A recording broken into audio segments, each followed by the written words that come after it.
Si la rue de la Boucherie semble calme, la chapelle Saint-Aurélien, elle, vit au rythme des marteaux et des outils des artisans. La réfection du joyau patrimonial du XVe siècle se poursuit jusqu'en avril.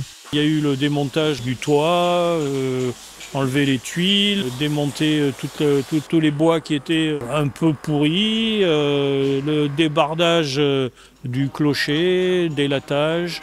On a mis la chapelle à nu, quoi. Il y a 4 phases de travaux. Donc les 2 premières phases, phase 1, phase 2, c'est ce qu'on appelle nous le clos couvert, c'est-à-dire charpente, couverture et maçonnerie extérieure. Et on a également un peu d'électricité et de plomberie parce que on a pas mal de câbles électriques qui passent à l'intérieur des combles qui alimentent l'éclairage de la chapelle et des dépendances. Et à l'origine, on avait le gaz qui passait à travers les combles.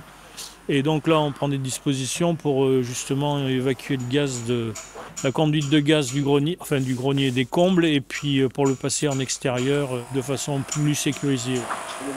On va commencer pour toute la ligne de faîtage, remettre de niveau, parce qu'il y a eu plusieurs interventions à différentes périodes, et ce qui s'était complètement déstructuré. Donc là, on a tout remis en place à peu près comme l'origine.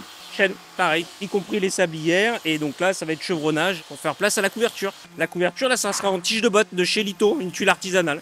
C'est tout local, c'est tout du coin, voire du Berry. Après, on a des conditions de travail qui sont quand même assez pas mal, quoi. Avec le parapluie, l'échafaudage, la structure. Ben, la façade, là, il pique. Tous nos maçons piquent, là. Les enduits ciment, et donc ça sera un enduit à la chaux pour laisser respirer justement tout ce qui est maçonnerie.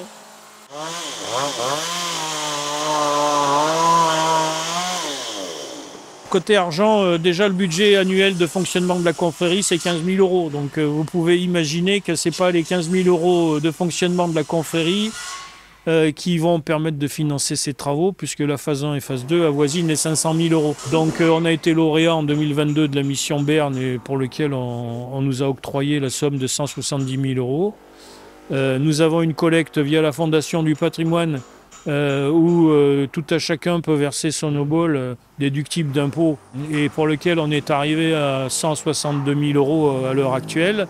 Compte tenu qu'on est monument historique, on est subventionné par le ministère de la Culture par l'intermédiaire de la DRAC à hauteur de 30% du montant des travaux. Donc ce qui nous permet, bon an mal an, d'arriver à peu près à la somme requise. Il restera ensuite à financer ce qui va se passer à l'intérieur. Donc pour le moment, il y a une page blanche à l'intérieur. Donc on sait à peu près ce qu'on veut faire, mais maintenant, le nerf de la guerre, c'est de trouver le financement qui nous permettra de mettre les échafaudages à l'intérieur. Maçonnerie, électricité, peinture à l'intérieur de la chapelle. Être premier syndic d'une telle confrérie, ça a à la fois un poids et un honneur. Qu'est-ce que vous préférez, le poids ou l'honneur ? Les deux sont difficiles à supporter, que ce soit le poids ou l'honneur, parce que être à la tête d'une confrérie sur des travaux pareils, c'est pas évident. C'est une lourde responsabilité, puisqu'il faut quand même assurer et rassurer les entreprises que on est solvable, que voilà, faut aller chercher l'argent pour faire ces travaux.